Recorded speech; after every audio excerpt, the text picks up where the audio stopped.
오늘 우리가 읽은 이 말씀의 내용은 계속적으로 기도원에 관한 이야기를 우리가 함께 읽었습니다. 이스라엘의 사사 가운데서 5번째로 세움받은 사사다 우리가 함께 생각했고요.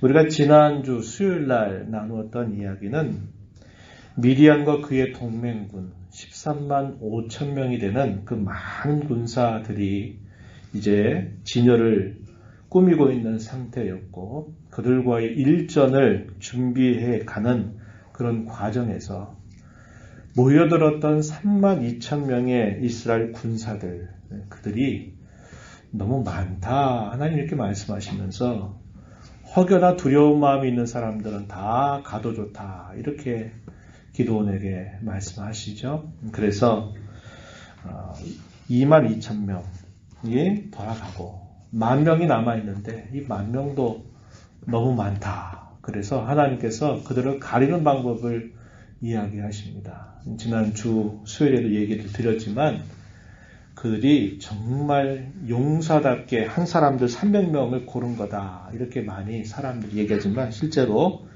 거기에 큰 의미가 있지 않다 그랬습니다.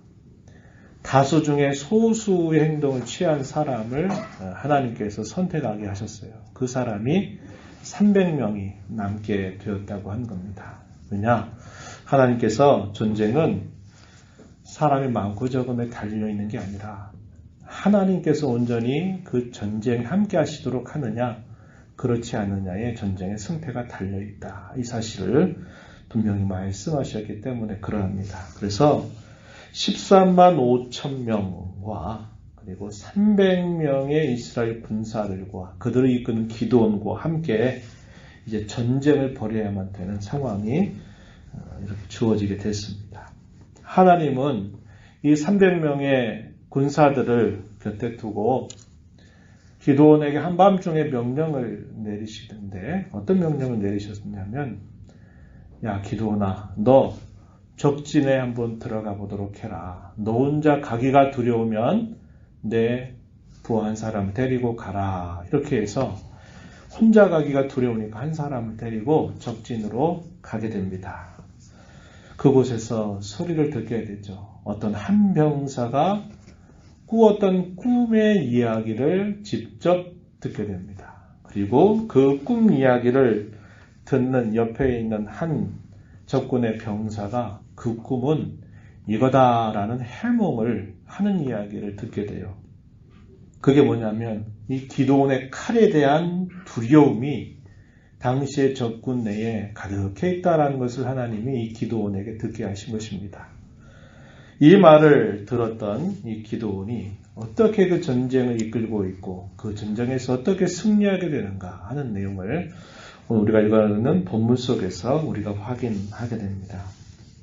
그 내용이 오늘 우리가 읽은 15절에서부터 1차적으로 이 마지막 절까지 표현이 되고 진정한 승리는 또 우리가 다음번에 계속 읽어가는 말씀 속에서 또 확인을 하게 될 겁니다.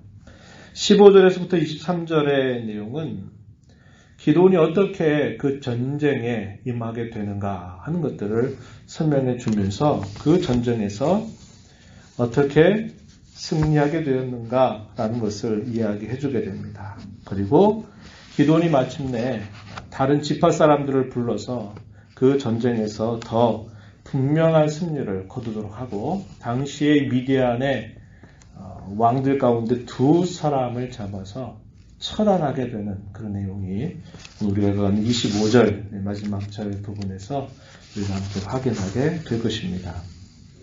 기드온은 적진에서 한 병사의 꿈과 해몽을 듣게 되었습니다. 그리고서는 마침내 그가 모든 의심의 구름을 뒤로 하고 하나님께서 권능으로 함께 하신다라는 것을 그는 확신하게 됐습니다. 그래서 그가 먼저 한 일은 뭐냐면 하나님을 향해서 엎드려서 경배했다. 이렇게 알려줍니다. 마침내 이제 그의 마음이 움직이게 된 거예요. 여기까지 이른 동안에 이 기드온이 얼마나 많이 망설였고 얼마나 주저했고 또 하나님이 무엇인가 확신을 줘도 또 그것으로 만족하지 못하고 또 다른 표적을 보여달라고 계속 요구해왔던 겁니다. 그런데 적진에서 들었던 그 꿈의 내용을 듣고는 이제는 확신할 수 있게 됐어요. 그래서 그가 이제 하나님을 향해서 엎드려 경배를 하고 난 다음에 진영으로 돌아와서 이 승리의 확신을 가지고서 모여있는 300명의 군사들에게 이렇게 말합니다. 일어나라. 여호와께서 미리암과 그 모든 진영을 너희 손에 넘겨주었다. 이렇게 그 군사들에게 이 말을 건넵니다. 이것은 사실 기드온이 그 군사들에게 전한 말이긴 했지만 사실 하나님께서 기드온에게 먼저 말씀하셨던 내용이었어요.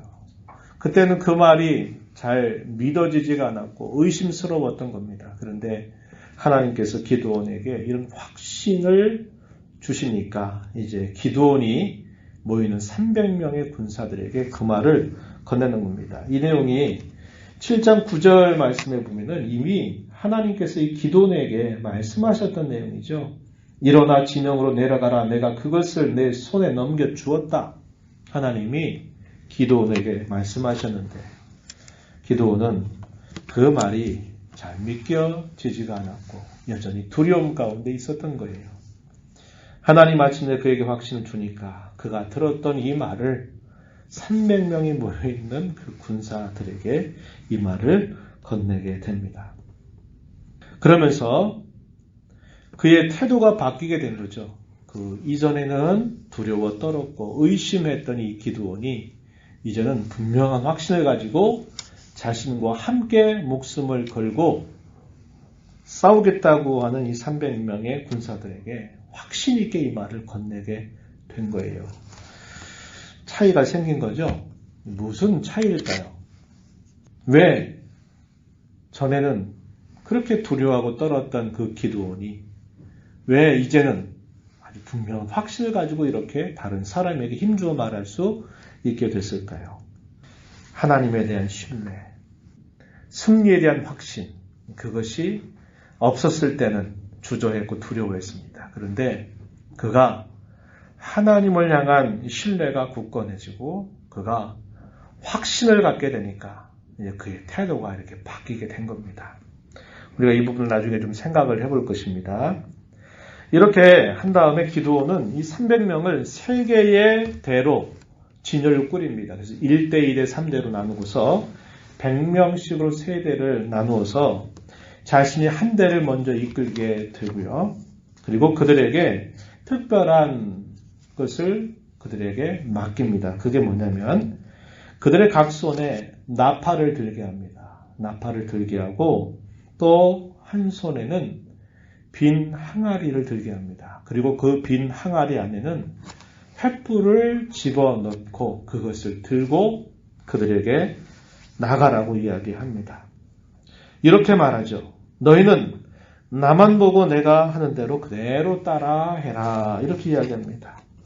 내가 적진에 이르렀을 때 나와 내가 이끄는 대열이 다 나팔을 불게 될 때 너희 모든 군사들도 모든 진영 주위에서 나팔을 불도록 해라. 그러면서 이렇게 큰 소리로 함성을 질러라. 이렇게 이야기합니다. 그 함성의 내용이 뭐냐면 여호와를 위하라. 기드온을 위하라. 라고 하는 큰 함성을 나팔 소리와 함께 불러라. 질러라. 함성을 질러라. 이렇게 이야기를 했습니다. 그리고서는 이 기드온이 이 300명의 군사들을 데리고 적진으로 향해 갑니다. 그들의 적진 가까이 도착했을 때 그 시간이 언제냐? 오늘 성경에 보니까 2경 초에 해당되는 시간에 그들이 적진 가까이에 도착을 했다고 이야기합니다. 이때가 언제냐면 성경 우리가 읽은 본문에서 보면은 파수꾼이 교대하는 시간이었다. 이렇게 말합니다. 이것을 오늘날의 시간으로 환산을 하면 밤 10시 정도에 해당되는 시간이에요. 밤 한 10시 정도 이렇게 되면 우리의 생각 속에는 어떤 생각을 할 수 있냐면 이 시간만큼 되게 공격한다라는 생각을 하지 않는 시간입니다. 대개는 그냥 밤새도록 아예 계속 싸우든지 아니면은 새벽 아주 이른 시간에 쳐들어오는 그런 경우들이 대부분이에요. 그런데 밤 10시 되는 시간은 그야말로 전쟁을 위해서 꼭 쉬어야만 되는 시간으로 받아들이는 것이었습니다. 그래서 파수꾼들을 두고서는 그래도 모르니까 지키게 하고 별 특별한 동향이 없다는 것을 확인하고 이제 다른 파수꾼과 교대를 하고 있는 그 상황이었다고 알려줍니다. 비교적 안심할 수 있는 시간이었다는 거예요. 그 누구도 이 시간에 어떤 공격이 들어올 줄이야 생각하지 못하는 그런 시간이었습니다. 그런데 바로 그때 하나님께서 불시에 이 300명의 군사들과 기드온을 적진에 들어가게 하신 것입니다. 이것은 하나님의 지혜죠. 하나님의 지혜. 그러니 이 적군들은 깜짝 놀랄 수밖에 없는 겁니다. 아니, 이 시간에 이렇게 될 수가 없는데 깜짝 놀랄 수밖에 없는 것이었어요. 기돈이 300명의 이 군사들을 3개의 대로 나누어서 그들이 쉬고 있는 그곳 전체를 에워싸게 했어요. 그리고 난 다음에 이제 기돈이 이끄는 100명의 군사들이 먼저 아까 이야기한 것처럼 어떻게 하냐면 밤에 이 정적을 깨뜨리면서 나팔을 입에 대고 크게 불기 시작합니다. 이 100명의 나팔이 불게 되니까 거기에 나머지 200명도 역시 그걸 따라서 동일하게 나팔 소리를 그 깜깜한 밤에 그리고 아무런 소리가 들리지 않는 정막 속에 있는 그들에게 큰 나팔 소리가 우렁차게 300여 대가 불러진 거 아니겠어요? 그러니까 깜짝 놀라게 된 겁니다. 그리고 함성이 외쳐지죠? 함성이 질러지는데 어떤 이야기입니까? 여호와와 기드온의 칼이다! 이렇게 큰 소리를 외치면서 나팔 소리를 부르게 된 겁니다. 그런데 이 여호와의 기드온의 칼, 이 말은 기드온이 적진에 밤에 들어갔을 때 그 한 병사가 꾼 꿈 속에서 꿈을 꿨고 그 꿈에 대한 설명을 할 때 무슨 말하냐면 기드온의 칼이다 그 말을 했거든요. 그 말은 당시에 그 수없이 많이 모여있는 그 적군들이 뭘 두려워하고 있는지를 분명하게 보여준 사건이었어요. 기드온의 칼이라고 하는 것을 그들이 두려워하고 있다는 그들의 그 두려운 심리를 기드온에게 확실하게 들려주었던 겁니다. 그래서 그들이 두려워하고 있는 그 말을 나팔 소리와 함께 큰 함성을 지르게 했던 것입니다. 그리고 또 어떤 일을 했어요? 빈 항아리를 동시에 다 깨뜨려버리죠. 깨뜨리고 그 항아리 속에 두었던 횃불을 높이 오른손으로 치켜 드는 겁니다. 캄캄한 어둠 속에 있었던 그곳에 밝게 횃불이 크게 이렇게 그들 주위를 다 둘러싸고 불빛이 빛나기 시작했던 것입니다.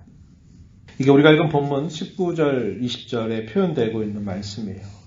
나팔 소리와 항아리 깨지는 소리와 함성은 이 적들로 하여금 큰 공포를 느끼게 했을 것이고 큰 두려움 가운데 그들을 몰아 넣었을 것입니다. 그들을 둘러싸서 밝히 들었던 그 횃불은 수많은 군사들이 자신들을 향해서 지금 돌격해오고 있다라는 것을 보여주기에 충분한 상황이 되었을 것입니다. 그래가지고 이 안에 있었던 사람들은 마치 도간에 들어있는 쥐처럼 우리는 이제 꼼짝없이 우리는 다 죽게 되었다. 이런 긴박한 공포감이 그들을 에워싸게 됐을 겁니다. 밤에 이렇게 불을 켜면은 잘 안 보이잖아요. 그죠? 밝은데 거기 불이 비치는 데만 보이지 다른 데 아무것도 안 보여요. 바로 그런 상황에서 우리는 도간에 든 쥐다. 이렇게 공포감을 느꼈던 그 적군들은 어떻게 했을까요? 거의 공황 상태에 빠지게 되었을 것이다. 우리가 충분히 짐작해 볼 수 있습니다. 그래서 그들은 어떻게 도망을 쳐야 될까? 이런 생각을 갖게 됐어요. 그들이 차고 있는 그 칼을 빼서 어떻게든지 빨리 여기로부터 도망가야 된다. 이런 마음을 갖고서 하는데 그 13만 5천이나 되는 군사들이 모여 있어서 다 도망가려고 하는데 어떤 상황이 벌어질지 예측이 되죠. 서로 밟고 막 넘어지고 난리가 났을 겁니다. 그리고 칼을 빼서 자신 가운데 적군이 들어왔다 혹은 아군이 있는지 적군인지를 분간할 수 없는 그런 상황이 되어버렸어요. 그러니까 칼을 휘두른 겁니다. 내가 살아야 되니까. 칼을 휘두르고 서로가 휘두르다 보니까 어떤 상황이 벌어졌을까요? 지금 300명의 기드온의 군사들은 그들 바깥에서 횃불을 높이 치켜 세우고 큰 소리를 지르고 있고, 그들은 이미 자신들 안에 적군들, 이 기드온의 이 군사들이 들어와서 자기를 치고 있다 생각하고서는 칼을 빼들고 막 휘두르다 보니까 서로가 서로를 쳐서 죽이게 되는 그런 상황이 벌어지게 되었던 것입니다. 그래서 오늘 우리가 읽은 본문 22절에 보면은 이렇게 설명합니다. 여호와께서 그 온 진영에서 친구끼리, 같은 동료, 같은 군사들끼리 칼로 치게 하셨다라고 말합니다. 자신들은 적군이 들어왔다고 생각하고 막 칼을 휘둘렀는데 거기에는 적군이 한 사람도 없는 거예요. 없고 누구만 있습니까? 자기 편 동료 군사들만 있는데 서로가 칼을 든다 보니까 서로가 쳐 죽이는 그런 상황이 벌어지게 되니까 순식간에 거기가 무수하게 많은 사람들이 거기에서 죽음을 당하게 되는 상황이 벌어지게 된 것입니다. 거기에서 살아남은 사람 가까스로 도망치죠. 그리고 그들을 이끌었던 왕들이 여러 명이 있었는데 그 왕들 중에 이 왕들은 그래도 또 호위군사들을 또 데리고 있지 않겠습니까? 왕들이 도망쳤겠고 또 거기에서 살아남은 군사들이 계속적으로 도망을 치게 되었을 겁니다. 그리고 기드온이 이 횃불을 들고 있는 이 300명의 군사들 외에 예비병력으로 이미 준비해둔 이스라엘 군사들이 있었어요. 그래가지고 이스라엘 군사들 어떤 지파의 출신들이냐, 오늘 우리가 읽은 성경 23절에 보면요, 납달리 지파, 아셀 지파, 므낫세 온 지파 사람들을 예비병력으로 준비를 해둔 겁니다. 그리고 300명은 칼 하나 안 들고 있었잖아요. 항아리, 그리고 횃불, 나팔 이것만 들고 지금 적진에 들어간 거잖아요. 그러니까 거기서 서로 치고받고 죽이다가 살아남은 군사들이 도망을 쳤을 때 그 도망친 군사들을 바로 그 옆에 준비해 두었던 이스라엘 군사들로 하여금 그들을 쫓게 했던 것입니다. 그 내용들이 쭉 우리가 읽은 23절까지 쭉 소개가 되고 있다는 것입니다. 23절에 보면은 이렇게 말하죠. 이스라엘 사람들은 납달리와 아셀과 온 므낫세에서부터 부름을 받고 미디안을 추격하였더라. 이렇게 말하고 있습니다. 그리고 나서 이제 어떤 상황이 펼쳐지냐. 24절, 25절 말씀해 보면은 이 기드온이 에브라임 지파 사람들에게 요청을 하게 됩니다. 그래서 그들로 그 전쟁에 합류하도록 부탁을 하게 됩니다. 그래서 이 기드온은 에브라임 지파 사람들에게 전가를 급하게 보냅니다. 전가를 보내서 그들이 피할 수 있는 수로를 이미 점령하고 차지하게 만들어서 차단시키는 겁니다. 그래서 이런 과정에서 기드온이 철저하게 이러한 일들을 준비했다는 것을 우리가 살펴볼 수 있는 겁니다. 물론 그러한 모든 준비에는 하나님께서 그로 하여금 그러한 지혜를 주셔서 만반의 준비를 다 하게 하셨다 하는 것이죠. 이렇게 하면서 거기에서 빠져나왔던 이 미디안과 그의 동맹국을 이끌었던 두 왕이 마침내 붙잡히게 됩니다. 그 사람의 이름이 오늘 본문에 보면은 누구라고 이야기하냐면 오렙이라는 사람, 셉이라고 하는 이 두 왕이 붙잡히게 되었다고 이야기합니다. 이 오렙이라고 하는 사람, 이 말의 의미는 큰 까마귀라는 뜻을 가지고 있고요. 이 셉이라고 하는 방백의 의미는 늑대라는 의미를 가지고 있다고 가르쳐 줍니다. 이들이 도망을 하게 되지만 결국 이들을 추격하는 이스라엘 군사에 의해서 마침내 사로잡히게 되었고 이들이 처단을 당하게 됩니다. 25절 한번 보시기 바랍니다. 15절 보면 오렙이라는 사람은 어디에서 죽음을 당하게 됐냐면 오렙 바위에서 죽음을 당하게 됐다. 이렇게 이야기하죠. 셉이라고 하는 방백은 스의 포도주 틀에서 죽임을 당했다고 이야기하고 있습니다. 이 말의 의미는 무슨 말이냐면 후대의 기록이다 이 말이죠. 예. 오렙과 스엡 이 사람이 결국 잡혀 죽었던 그 장소를 그 사람의 이름을 따서 이름을 지었다 이 말입니다. 그래서 이 오렙이 죽은 그곳 바위 이름을 오렙 이렇게 이름을 짓고요.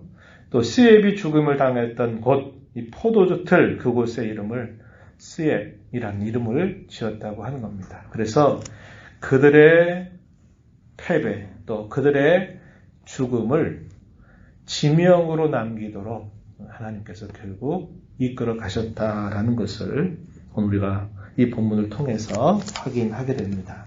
그리고 나머지 또 방백들이 마침내 사로잡히게 되는 내용들이 이제 8장에 가면 또 소개가 되고 있어요.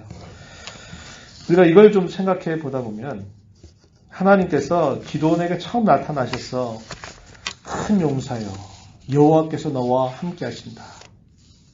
너를 통해서 이스라엘 백성들을 건져낼 것이다. 라고 처음 말씀하셨던 그 하나님의 처음 나타나심 그리고 이 기드온을 부르셨을 때 그에게 하셨던 그 말씀대로 하나님께서는 그렇게 그대로 인도하셨다는 것을 우리가 보게 됩니다. 우리가 이 내용을 통해서 몇 가지 생각을 하고 마무리를 하도록 하겠습니다. 오늘 아까 제가 초대에 그 말씀드렸죠. 기드온이 이전에는 두려워 떨고 의심했었는데 그가 꿈을 꾼 병사 이야기를 듣고 그 꿈에 대한 해몽을 듣고 난 다음에는 그의 마음의 태도가 확 바뀌어버리게 됐다라는 겁니다. 그의 마음속에 분명한 확신이 들었기 때문에 그러죠. 승리에 대한 확신, 이건 참 중요한 것입니다.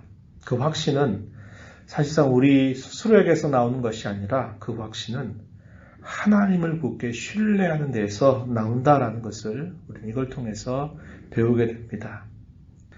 어떤 싸움을 하게 될 때 그 싸움에서 아주 중요한 말이 있죠. 그게 뭐냐면 기선을 제압하라 라는 말입니다. 벌써 싸움에서 그 기계가 상대방에게 압도를 당하게 되면 그 전쟁은 승리할 수 없는 전쟁이라고 이야기하죠. 그래서 처음에 그 기선을 제압하는 것이 이 승리에 있어 굉장히 중요하다는 거죠. 기드온이 가졌던 그 확신이라고 하는 것은 바로 이렇게 기선을 제압하는 것과 같은 그런 용맹함을 그에게 나타내 주었습니다. 기드온이 숫자적인 열세에도 불구하고 용기 백배할 수 있었던 것, 그것은 승리에 대한 굳은 확신이 있었기 때문입니다. 그런 승리에 대한 확신은 어디로부터 오는가? 그것은 하나님께서 그에게 나타나셔 처음 하셨던 약속, 그리고 하나님께서 보여주신 그분의 권능에 대한 신뢰에서부터 나온다는 것을 우리는 배우게 돼요. 마찬가지입니다. 우리가 성도로 살면서 승리할 수 있는 그런 비결은 확신이 있어야 되고 그런 확신은 하나님을 향한 굳은 신뢰로부터 나오게 된다는 겁니다. 그것이 만약에 우리의 감정이나 우리의 경험이나 우리 자신에게서 나는 것이라면 그건 시시각각으로 바뀌게 될 것이에요. 그러나 우리 성도가 갖는 참 확신의 근거는 오직 하나님의 약속, 그분의 권능에 대한 굳건한 신뢰로부터 그 확신이 있어야만 된다라는 것을 우리는 꼭 기억해야 합니다. 잠언서 24장 10절 말씀에 보면 이런 말씀이 있어요. 내가 만일 환난 날에 낙담하면 내 힘이 미약함을 보임이니라. 어떤 어려운 일을 만나게 될 때, 어떤 공경 속에 빠지게 될 때 하나님 우리에게 뭐라고 말씀하시냐면 낙심하지 말아라. 내가 낙심하면 너를 지켜보는 대적자들이 야, 너 별것 아니구나. 너는 싸우지도 않고 너는 벌써 지겠구나. 이런 생각을 갖게 한다는 겁니다. 그래서 어떤 어려움이 우리에게 닥칠 때 우리 성도는 낙심하지 말라는 거예요. 그 낙심이 자신을 사로잡히도록 허용하지 말라는 거죠. 허락하지 말라는 거죠. 담대하라는 겁니다. 낙담하는 것은 사탄으로 하여금 너 그거밖에 안 되는구나. 알았어. 이렇게 결국 모든 걸 내어주는 꼴이 된다는 겁니다. 그래서 환난 날에 낙담하지 말아야 된다라는 걸 우리에게 가르쳐주고 있어요. 야고보서 4장 7절에 보면 또 이런 말씀이 있습니다. 그런즉 너희는 하나님께 복종할지어다. 마귀를 대적하라. 그리하면 너희를 피하리라. 이렇게 말씀합니다. 야고보서에서 두 가지를 가르쳐주죠. 하나님께는 어떻게 하라? 복종해라. 혹은 순종해라. 그러나 마귀에 대해서는 어떻게 해라? 대적해라. 이렇게 이야기합니다. 그게 두 가지 태도죠. 하나님을 향해서는 언제든지 고집부리지 말고 하나님 말씀에 순종하고 복종하는 태도를 가져라. 그러나 마귀에 대해서는 대적해라. 그러면 마귀가 너희를 피할 거다. 너희가 두려워하면 그리고 힘의 약함을 보인 것 때문에 더 크게 공격 들어올 거라는 것을 우리가 알게 되는 것이죠. 베드로 사도는 또 그의 서신서에서 이렇게 성도들을 향해서 권면했습니다. 베드로 전서 5장 8절 이하에 이렇게 사도는 당시에 고난 가운데 있는 성도들을 향해서 이렇게 권면합니다. 근신하라 깨어라. 너희 대적 마귀가 우는 사자같이 두루다니며 삼킬 자를 찾나니 너희는 믿음을 굳건하게 하여 그를 대적하라. 이렇게 말합니다. 믿음을 굳건하게 해서 그를 대적해라. 이 믿음을 굳건하게 한다. 이게 무슨 말입니까? 하나님께 대한 신뢰를 굳게 가지라는 거죠. 믿음을 굳게 한다 이 말은 하나님을 굳게 붙든다 이 말이죠. 신뢰한다 이 말이죠. 그렇게 해서 마귀를 대적해라 이렇게 이야기합니다. 그러면서 10절에서 뭐라고 사도가 이야기하냐면 모든 은혜의 하나님 그분이 너희를 친히 온전하게 하시며 굳건하게 하시며 강하게 하시며 털을 견고하게 하실 것이다. 이렇게 사도가 고난 가운데 있는 당시 교회 성도들을 향해서 이렇게 권면하고 있습니다. 믿음을 굳건하게 해라. 하나님께 대한 신뢰를 굳건하게 해라. 그리고 마귀를 대적해라. 하나님께서 너희를 굳건하게 하시고 강하게 하시고 너희의 털을 견고하게 해 주실 것이다. 그래서 마침내 그 모든 환난과 시련을 이겨내게 하실 것이다. 이렇게 베드로 사도는 이야기하고 있습니다. 여러분 우리가 이런 확신을 가져야 돼요. 아까 이야기했지만 숫자적으로는 비교가 될 수 없죠. 13만 5천에 300? 이게 무슨 전쟁이 되겠습니까?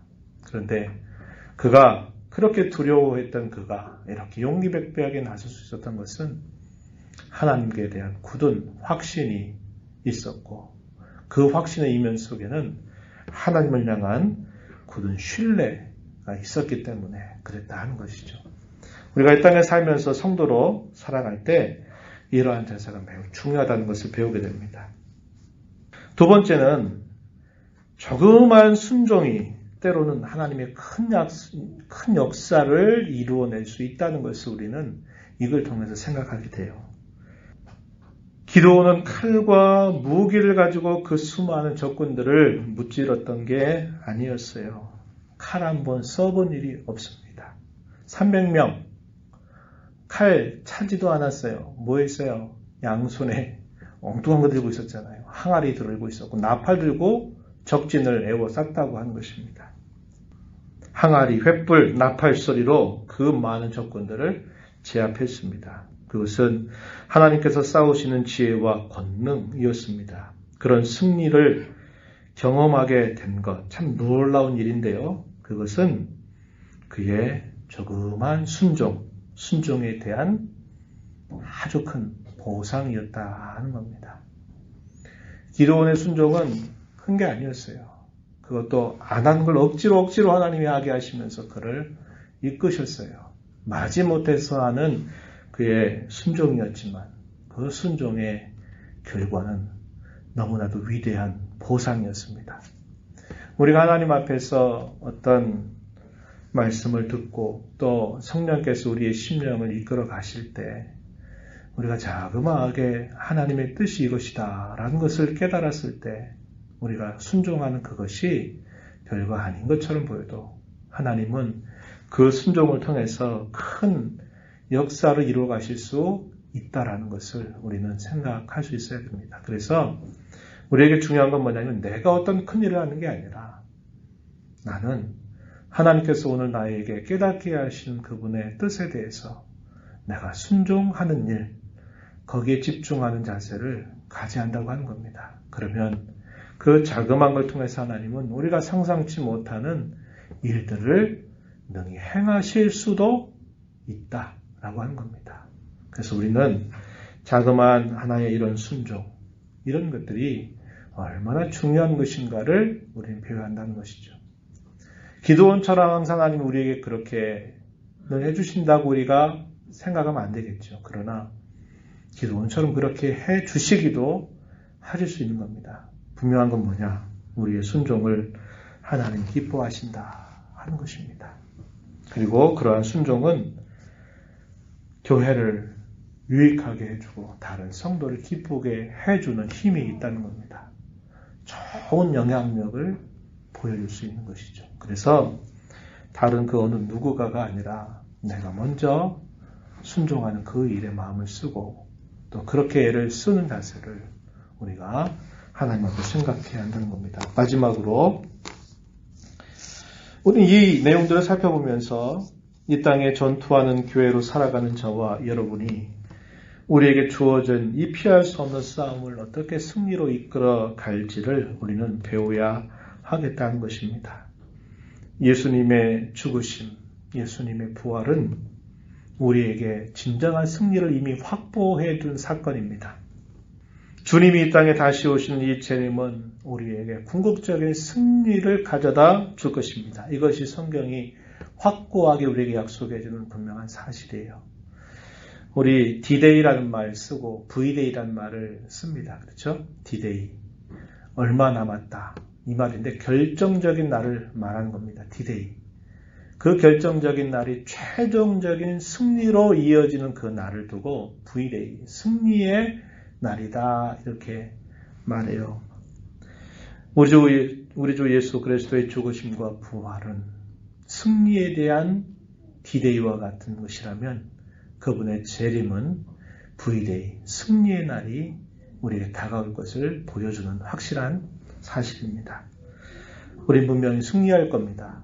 그런데 그때까지 우리는 계속적으로 이 땅에서 전투하는 교회로 살아간다라는 것을 꼭 잊지 말아야 합니다. 그럴 때 때론 우리가 그 전투에서 엎치락뒤치락 하는 일을 경험하는 거죠. 승리를 하기도 했다가 패배도 했다가 하는 일들을 번복할 수 있어요. 그런데 한 번 싸워서 승리하는 경험을 하는 것은 정말 중요한 겁니다. 중요해요.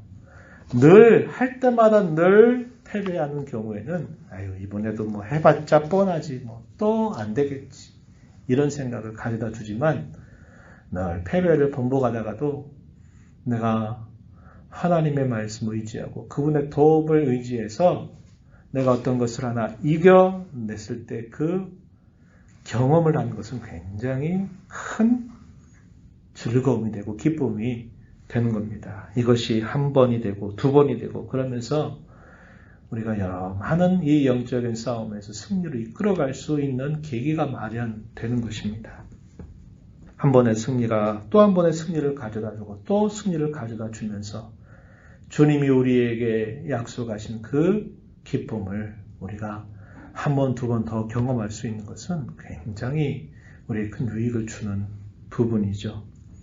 그렇기 때문에 우리가 승리하는 것이 중요하고 이 승리의 경험을 쌓아가면서 더 그리스도의 좋은 군사로 무장되고 더 잘 싸워가는 그런 교회로 무장되어 가는 것입니다. 그런 일들을 위해서 우리는 주의 말씀에 대한 확신, 하나님께 대한 굳은 신뢰, 또 그분의 말씀에 대한 우리의 순종, 이것을 잘 다져 나가야만 된다고 하는 것입니다. 그걸 통해서 이러한 승리의 기쁨을 우리 자신만이 아니라 우리가 속해 있는 우리의 교회가 또 우리의 성도들이 함께 이런 기쁨을 나눔으로 주께 영광이 되고 우리에게는 큰 유익이 되는 그런 저희들 모두가 되기를 진심으로 바랍니다. 하나님 아버지, 오늘 저희들에게 주신 이 말씀을 통해서 보잘것 없었던 평범한 한 사람이 지나지 않았던 이 기드온에게 큰 용사라고 말씀하시면서 미디안을 너의 손에 붙이겠다고 하신 말씀대로 하나님이 기드온을 끊임없이 세워가시는 하나님의 손길을 보여주십니다. 13만 5천이라고 하는 수많은 그런 적군들 앞에 하나님께서 이 기드온을 통해서 함께 하심으로 말미암아 칼 한 번 쓰지 않고 큰 승리로 이끌어 가시는 하나님의 구원 손길을 저희가 오늘 살펴보았습니다. 이 말씀을 보면서 하나님의 말씀에 대한 굳은 신뢰, 승리에 대한 확신, 하나님의 말씀에 대한 우리의 순종, 그것이 얼마나 우리에게 중요한 것인가를 다시 한번 교훈받습니다. 우리에게 진정한 승리가 약속되어 있지만 그 온전한 승리가 이루어질 때까지 끊임없는 전투하는 교회로 이 땅에 살아가는 저희들 모두가 주님이 이루고 하신 이 승리를 경험해 나아가면서 하나님께는 영광이 되고 또 우리에게는 큰 기쁨이 되고 모두가 다 주님 안에서 이런 승리의 기쁨을 누려가는 그런 삶을 살아가도록 하나님께서 은혜를 베풀어 주시옵소서. 귀하신 예수님 이름으로 기도하옵나이다. 아멘.